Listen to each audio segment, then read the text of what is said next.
السلام علیکم دوستو، آج میں آپ کو 2 ایسی ویڈیوز دکھاؤں گا جو آپ کی لائف کو چینج کر کے رکھ دیں گی۔ آپ اپنی قیمتی وقت میں سے صرف کچھ منٹ نکال کر یہ ویڈیوز کو دیکھیے، اور اس کے بعد میری اگر آپ کے پاس کچھ وقت ہو تو تھوڑی سی بات سن لیجیے۔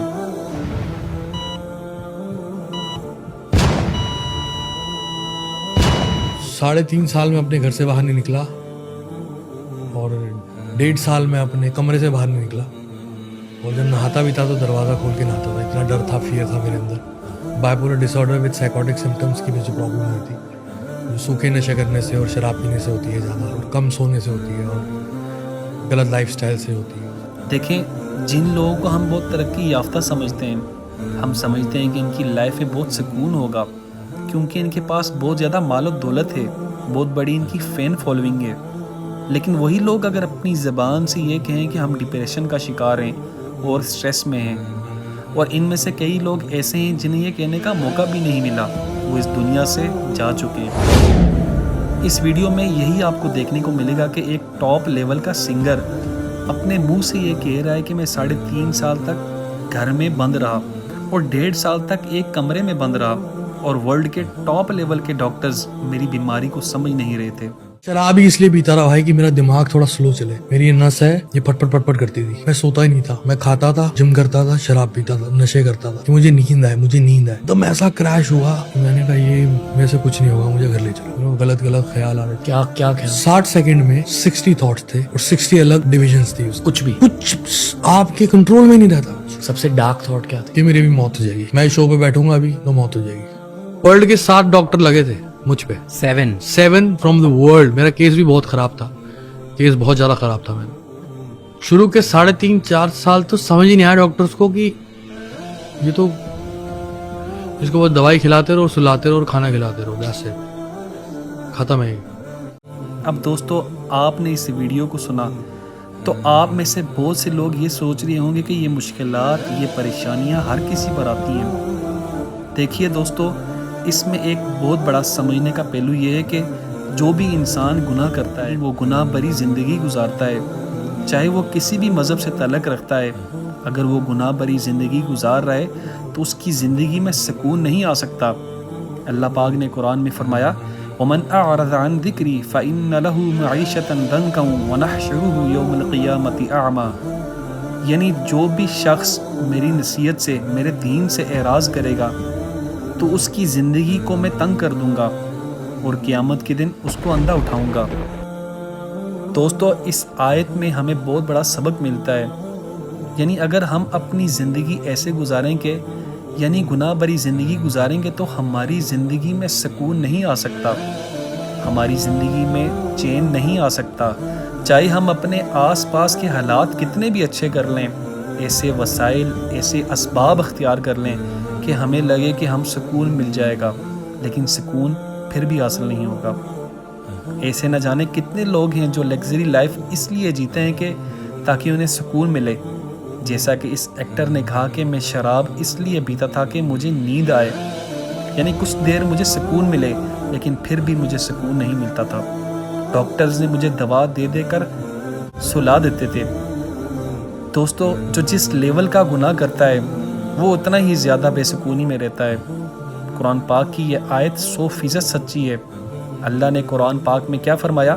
الا بذکر اللہ تطمئن القلوب، یعنی اللہ کے ذکر سے ہی دلوں کو سکون ملتا ہے، اللہ کی یاد سے ہی دلوں کو سکون ملتا ہے۔ تو دوستو، یہی مسئلہ آج ہمارے ساتھ بھی ہے۔ آج ہم دل کو جن چیزوں سے سکون دینے کی کوشش کر رہے ہیں، جو لائف ہم سکون پانے کے لیے جی رہے ہیں، آخر میں جو اس کا اختتام ہوتا ہے، جو اینڈ ہوتا ہے، وہ ایسا ہوتا ہے کہ ہم ایسی لائف میں جی رہے ہوتے ہیں کہ بے سکونی اور پریشانیوں کے علاوہ ہمیں کچھ نظر نہیں آتا۔ آج یہی تو ہو رہا ہے کہ کبھی ہم اپنے بچے کا علاج کروا رہے ہیں، کبھی ہم اپنا علاج کروا رہے ہیں، کبھی کوئی اپنی بیوی کا علاج کروا رہا ہے، کوئی کسی ٹینشن میں ہے، کوئی کسی ٹینشن میں ہے، کوئی کسی بزنس لاس میں ہے، کسی کی کمپنی اچھی نہیں چل رہی، کوئی اس لیے پریشان ہے کہ پیسہ لگاؤں کہاں۔ تو دوستو، اگر آپ کی زندگی دین پر نہیں ہے تو آپ کی زندگی بے سکونی میں رہے گی، پریشانیوں میں رہے گی، اور پھر دوستو ہماری احسان فراموشی اتنی بڑی ہے کہ ہم یہ سوچتے ہیں کہ یہ جو مصیبتیں، یہ جو پریشانیاں ہم پر آ رہی ہیں، یہ ہماری آزمائش ہو رہی ہے، یہ اللہ ہمارا امتحان لے رہا ہے۔ ہم میں تو کوئی ایک کمی ایسی ہے ہی نہیں، ہم تو کوئی گناہ ایسا کرتے ہی نہیں کہ اللہ ہمیں سزا دے کہ یہ ہماری آزمائش ہو رہی ہے۔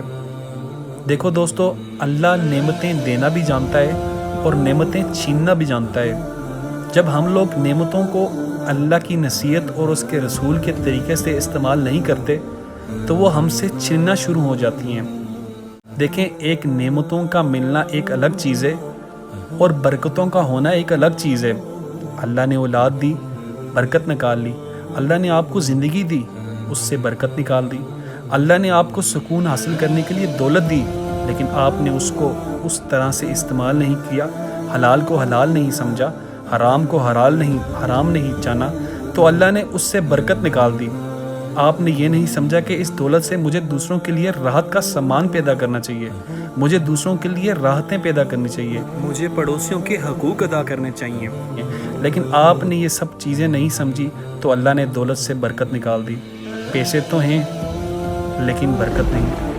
لوگ کہتے ہیں لاکھوں آ رہے ہیں، کروڑوں آ رہے ہیں، لیکن اللہ نے برکت نکال لی۔ جتنے آ رہے ہیں اس سے زیادہ خرچے ہیں۔ اللہ ہمیں یہ احساس نصیب فرما دے کہ یہ جو آج برکتیں ہم سے چھین رہی ہیں، یہ ہماری گناہ بری زندگی کا نتیجہ ہے۔ دوستو، آج انسان کی اس طرف نظر نہیں جاتی، اس طرف نگاہ نہیں جاتی۔ وہ اپنے آپ کو بڑا نیک پارسا سمجھتا ہے، بڑا ولی اللہ سمجھتا ہے۔ چند احکام ادا کر کے، چند نمازیں ادا کر کے اپنے آپ کو اپنی ہی نگاہ میں ولی سمجھتا ہے۔ اب وہ کیا کہتا ہے؟ میرے تو کوئی گناہ ایسے ہیں ہی نہیں کہ اللہ مجھے یہ سزا دے دے، میں نے تو کچھ ایسی خطائیں کی ہی نہیں، میرے بچوں کو نظر لگ گئی، یعنی اس نے تو ایسا کوئی گناہ کیا ہی نہیں اور اس کے بچوں کو لوگوں نے نظر لگا دی۔ کیا یہ کہتے ہیں کہ بہت سے لوگ کہ کسی نے جادو کروا دیا، کسی نے بندش کروا دی، بس یہ نگاہ نہیں جاتی کہ میں کتنی گناہ بری زندگی گزار رہا ہوں جس کی وجہ سے اللہ مجھے قدم قدم پر پکڑ رہا ہے۔ اور دوستو، یہ پکڑنا بعض اوقات ایسے موقع پر ہوتا ہے کہ انسان کو توبہ کرنے کا موقع بھی نہیں ملتا۔ تو دوستو، ہم تو سوچتے ہیں نا کہ یہ ایکٹر بڑے سکون میں رہ رہے ہوں گے۔ کئی میں نے انٹرویو سنے، یہ اپنا سکون کھو چکے ہوتے ہیں، اور کھو چکے اس لیے ہوتے ہیں کہ اللہ نے قرآن میں فرما دیا کہ جو بھی مسلمانوں میں یعنی انسانوں میں بے حیائی کو فروغ دیتا ہے، یعنی بے حیائی کو بڑھاتا ہے، تو اس کو ہم دنیا اور آخرت میں دردناک عذاب دیں گے۔ یعنی ایسے لوگوں کو دنیا میں بھی عذاب ملتا ہے اور آخرت میں بھی ملے گا ہی۔ تو دیکھیں، ہماری نگاہیں کہاں جاتی ہیں، ہم کیا دیکھنا پسند کرتے ہیں؟ یہ ایکٹر کروڑوں کی گاڑی میں چل رہا ہے، یہ لوگ اپنے پیچھے باڈی گارڈز لے کر چل رہے ہیں، ہم ان کے جیسا اپنا ڈریس سٹائل کرنا چاہتے ہیں، ہم ان کے جیسا دکھنا چاہتے ہیں۔ اللہ کے رسول صلی اللہ علیہ وسلم کی ہمیں حدیث ایک ملتی ہے کہ جو جس کی مشابہت، جو جس کا طریقہ اختیار کرے گا تو قیامت کے دن بھی وہ اس کے طریقے پر اس کی آگ بن کر اٹھایا جائے گا۔ جو اس شخص کے ساتھ انجام ہوگا وہی اس شخص کے ساتھ بھی انجام ہوگا۔ تو دوستو، جیسا ہم جس کو فالو کریں گے ہمارا انجام بھی ویسا ہی ہوگا۔ اگر ہم کسی ایسے انسان کو فالو کریں گے جو عین دین کے مطابق چل رہا ہے، جو اللہ کے احکامات پر عمل کر رہا ہے، جو رسول اللہ صلی اللہ علیہ وسلم کی سنتوں کی اتباع کر رہا ہے، تو ہماری زندگی بھی ویسی ہی پرسکون ہوگی جیسے رسول اللہ صلی اللہ علیہ وسلم کی زندگی پرسکون تھی۔ تو دوستو، حل یہ ہے کہ اللہ کی نافرمانی سے توبہ کریں، اپنا محاسبہ کریں۔ کیا میں یہی زندگی گزارنے آیا تھا؟ کیا میں انہی ایکٹرز کو دیکھ کر چلنے آیا تھا؟ یا میرے لیے نمونہ کسی اور شخص کی زندگی ہے؟ ہمارے لیے جو اسوہ ہے، وہ نمونہ ہے، وہ اللہ کے رسول کی زندگی ہے، آپ کے صحابہ کی زندگی ہے، تابعین کی زندگی ہے، ان اولیاء اللہ کی زندگی ہے جنہوں نے نہ جانے کتنے لوگوں کو کلمہ پڑھوا دیا۔ ایسے ہی نہیں پڑھ لیا کلمہ کہ پڑھ لو زبردستی، انہیں کہا نہیں، ان لوگوں نے ان کا سکون دیکھ کر، ان کی زندگیاں دیکھ کر اپنے آپ کو بدل لیا۔ آج مسلمان گناہ اس لیے بڑا ایزیلی کر لیتا ہے کیونکہ اس کا انجام اس کے سامنے نہیں ہوتا۔ جس چیز کا انجام ہمارے سامنے نہیں ہوتا ہم وہ چیز نہیں کرتے۔ جیسا کہ اگر میں کہوں آپ کو آگ میں ہاتھ ڈالیں تو آپ نہیں ڈالیں گے، کیونکہ آپ جانتے ہیں میں نے اگر آگ میں ہاتھ ڈال لیا تو میرا ہاتھ جل جائے گا۔ اسی طریقے سے اگر کوئی آپ سے کہے کہ بچھو کو پکڑ لیں تو آپ بچھو کو نہیں پکڑیں گے، کیونکہ آپ جانتے ہیں کہ اگر میں نے اس بچھو کو پکڑا تو اس نے مجھے کاٹ لیا تو اس کا زہر میرے اندر پھیل جائے گا اور میں مر جاؤں گا۔ تو دوستو اسی طریقے سے گناہ ہے۔ آج گناہ کا انجام ہمارے سامنے نہیں ہے، گناہ کی سزا ہمارے سامنے نہیں ہے اور وہ ہمیں ملنی ہے۔ تو اس لیے ہمیں پہلے یہ سمجھ لیں کہ ہر گناہ کے پیچھے ایک دردناک عذاب ہے، ہر گناہ کے پیچھے ایک عبرتناک انجام ہے، ہر گناہ کے پیچھے پریشانیاں ہیں، ہر گناہ کے پیچھے ذلت والی زندگی ہے۔ جس دن ہم نے یہ سمجھ لیا تو ہم اللہ سے پکی سچی توبہ کر لیں گے اور آئندہ کے لیے یہ عزم کر لیں گے کہ ہمیں یہ گناہ نہیں کرنا۔ پھر دیکھیے کہ آپ کو کیا سکون ملتا ہے، کیا آپ کو عزت ملتی ہے۔ اللہ کے رسول صلی اللہ علیہ وسلم نے فرمایا، کیا فرمایا کہ جب بندہ پکی سچی توبہ کرتا ہے تو اللہ اسے 3 نعمتیں عطا کرتا ہے۔ اللہ اسے بغیر خاندان کے، بغیر نسب کے، بغیر اولاد کے عزت عطا کرتا ہے۔ دوسرا کیا فرمایا کہ اللہ اسے بغیر ہم نشین کے دل کا سکون عطا کر دیتا ہے۔ اور تیسرا اللہ کے رسول صلی اللہ علیہ وسلم نے فرمایا کہ اللہ اسے بغیر مال کے غنی کر دیتا ہے۔ آج انسان یہ 3 چیزیں پانے کے لیے تو جدوجہد کر رہا ہے، پریشانیاں اٹھا رہا ہے کہ کسی طرح سے عزت مل جائے، سکون مل جائے۔ دل کا غنا، دل کا غنا بہت بڑی چیز ہے دوستو۔ دل کا غنا اتنی بڑی چیز ہے کہ انسان کے پاس مال نہیں ہوتا لیکن پھر بھی وہ غنی ہوتا ہے۔ وہ اپنے دل میں یہ محسوس کرتا ہے کہ میری زندگی بادشاہوں والی ہے۔ کیا اللہ کے رسول صلی اللہ علیہ وسلم نے مال و دولت اکٹھی کی تھی جو آج ہم اکٹھی کرنے میں لگ گئے ہیں؟ اور آج ہم نے کر بھی لی تو آج ہمارا دل غنی نہیں ہے اور ہماری زندگی فقیروں سے بھی بدتر ہے۔ بہت سے لوگوں کے پاس بہت دولت ہے لیکن اندر سے فقیر ہیں۔ اللہ نے ہمیں سکون بھری زندگی گزارنے کے لیے بھیجا تھا، لیکن آج ہم نے گناہ کرتے کرتے اپنی زندگی ذلت بھری زندگی بنا لیا کہ آج دوسری قومیں یہ دیکھ رہی ہیں کہ مسلمان کتنی ذلت بھرے انداز میں رہ رہے ہیں، کتنی ذلت بھری زندگی گزار رہے ہیں۔ آج ہم دنیا کی نظر میں عبرت بنے ہوئے ہیں کیونکہ ہم نے اس طریقے کو چھوڑ دیا جو طریقہ اللہ کے رسول صلی اللہ علیہ وسلم لے کر آئے تھے۔ اب کچھ لوگ تھوڑا بہت دین کی طرف مائل بھی ہوتے ہیں، کوئی دین بھری زندگی گزار رہے بھی ہوتے ہیں، نماز بھی پڑھ رہے ہوتے ہیں، تہجد بھی پڑھ رہے ہوتے ہیں، پھر بھی وہ لوگ کہتے ہیں کہ ہم پہلے تو یہ کام نہیں کرتے تھے، اب کرتے ہیں، لیکن اب بھی پریشانیاں ہمیں ایسی ہی گھیری ہوئی ہیں۔ تو دوستو یہ کیا وجہ ہے؟ تو یہ وجہ گناہ ہے۔ جب تک ہم گناہ نہیں چھوڑیں گے، ہم کتنی بھی نمازیں پڑھ لیں، جتنے بھی حج کر لیں، کتنے بھی عمرے کر لیں، ہر سال حج کر لیں، تو ہمیں سکون مل نہیں سکتا۔ دنیا میں جو بھی ٹینشنز ہیں، ڈپریشن ہے، سٹریس ہے، بیماریاں ہیں، پریشانیاں ہیں، یہ کس وجہ سے ہیں؟ یہ ڈپریشن اور ٹینشن اس وجہ سے ہے، یہ اپنے دل میں کچھ نہ کچھ کمی محسوس کرتا ہے۔ اس کو احساس ہوتا ہے کہ میرے پاس یہ تو نہیں، میرے پاس یہ تو نہیں، اور یہ احساس کمتری کا شکار ہو جاتا ہے۔